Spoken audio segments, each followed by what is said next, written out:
We are the Gujarat Technological University. Since its inception over a decade ago, GTU has been empowering young and curating minds to realize their true potential. Over 4 lakh inspired students are enrolled with one of the premier academic universities in India. With more than 450 affiliated colleges in its fold operating across 5 zones of the state, GTU, the International Innovative University, your place to move forward.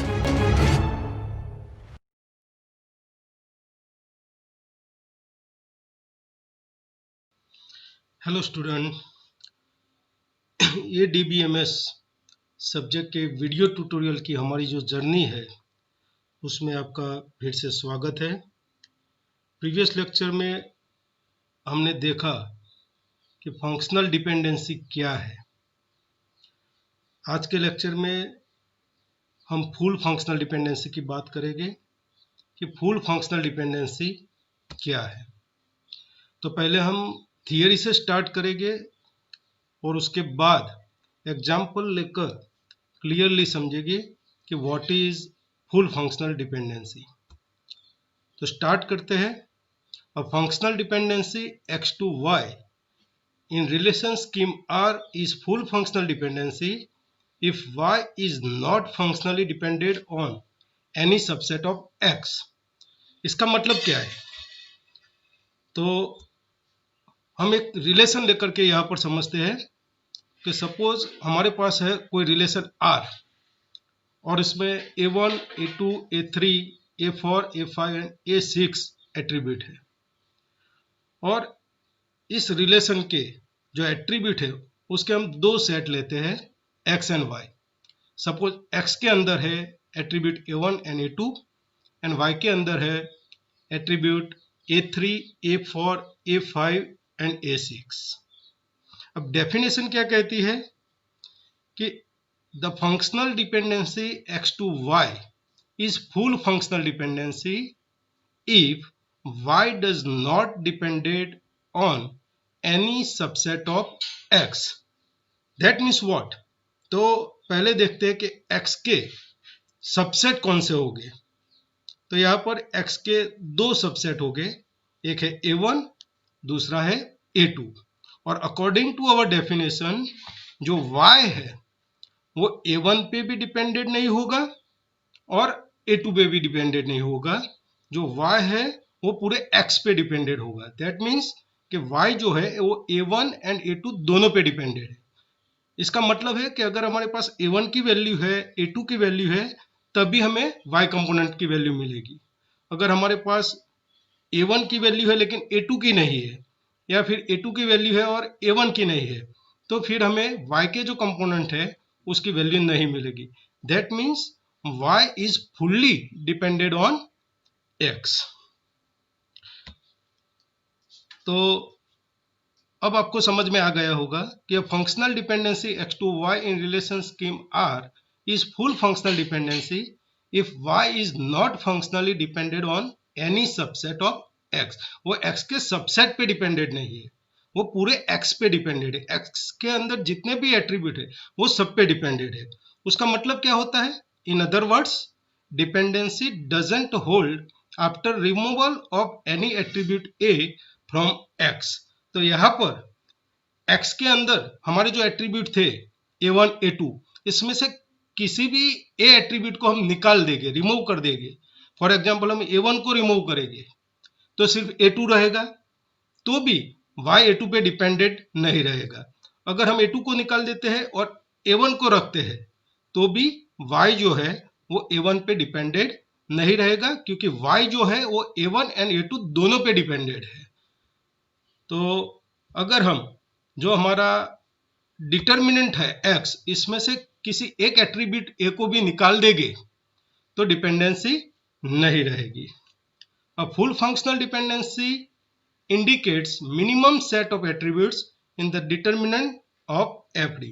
जो हमारी fd है उसमें जो determinant है, यहाँ पर fd है x to y, उसका डिटर्मिनेंट है x। तो x जो है वो उसके जो एट्रीब्यूट है वो मिनिमम हो गए। जो ऐसे एट्रीब्यूट है जिस पे y कंपोनेंट डिपेंडेड नहीं है, ऐसे एट्रीब्यूट x के अंदर नहीं होंगे। इसीलिए कहते हैं कि in full functional dependency the determinant is a set of minimum attribute. अब हम एक एग्जांपल लेकर फुल फंक्शनल डिपेंडेंसी को समझने की कोशिश करेंगे। तो सपोज हमारे पास एक रिलेशन है डिपॉजिटर अकाउंट, तो उसमें कितने एट्रीब्यूट हो गए? तो एक होगा CID, A number, access date, balance and B name. इसमें से CID एंड ए नंबर जो है, CID मतलब customer ID, A number means account number, ये जो दो है वो प्राइमरी की है। Access date, balance and B name जो है वो नॉन प्राइम एट्रीब्यूट है। तो यहाँ पर ये जो डायग्राम है फंक्शनल डिपेंडेंसी का, उसमें दो FD दिखाई गई है। एक है FD1, तो FD1 क्या है? तो FD1 is from CID A number to access date, balance and B name, and FD2 is the functional dependency from A number to balance and B name. तो ये दो FD जो हमारे पास है, FD1 एंड FD2, इससे हमें clearly पता चलता है कि जो access date and balance and B name जो है वो प्राइमरी की जो है CID एंड ए नंबर उस पर डिपेंडेड है, लेकिन बैलेंस एंड बी नेम वो ए नंबर पे डिपेंडेड है। दैट मीन्स कि हमारी जो प्राइमरी की है उसमें जो एट्रीब्यूट है CID एंड ए नंबर, उसमें से अगर हम CID को निकाल देते हैं फिर भी हमें बैलेंस की वैल्यू मिल जाएगी, बी नेम की वैल्यू मिल जाएगी। तो बी नेम और बैलेंस जो है वो ए नंबर पे डिपेंड रहते हैं। दैट मीन्स कि हम प्राइमरी की में से कोई एक एट्रीब्यूट निकाल देते हैं तो भी ये डिपेंडेंसी रहती है। इसका मतलब बैलेंस एंड बी नेम जो है वो प्राइमरी की पे फुल्ली फंक्शनली डिपेंडेड नहीं है। लेकिन अगर हमें एक्सेस डेट चाहिए तो हमारे पास CID की वैल्यू भी होनी चाहिए और ए नंबर की वैल्यू होनी चाहिए। That means what? The access date is fully functionally depended on the primary key. अगर प्राइमरी की में से हम एक भी एट्रीब्यूट निकाल देते हैं, अगर ए नंबर निकाल देते हैं या फिर CID निकाल देते हैं, तो हमें एक्सेस डेट नहीं मिलेगी। इसका मतलब क्या है?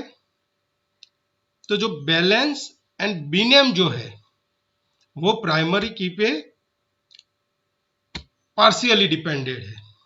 यहाँ पर आप देख सकते हैं कि functional dependency from CID A number to balance and B name, इस FD के अंदर जो बैलेंस एंड बी नेम है वो सिर्फ ए नंबर पे डिपेंडेड है। अगर हम CID निकाल देते हैं, CID को रिमूव करते हैं, इसके बाद भी डिपेंडेंसी रहती है। इसीलिए हम बोल सकते हैं कि बैलेंस एंड बी नेम जो है वो प्राइमरी की पे पार्शियली डिपेंडेड है। लेकिन जो एक्सेस डेट है, अगर हमें एक्सेस डेट चाहिए तो हमारे पास CID और ए नंबर दोनों होना चाहिए। इसका मतलब है कि जो एक्सेस डेट है वो प्राइमरी की पे फुल्ली डिपेंडेड है।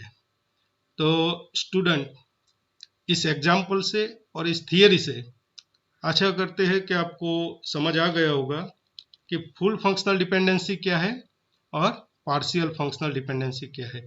अब हमारा जो नेक्स्ट वीडियो ट्यूटोरियल है उसमें हम tribal functional dependency and non tribal functional dependency की बात करेंगे। तब तक के लिए नमस्कार।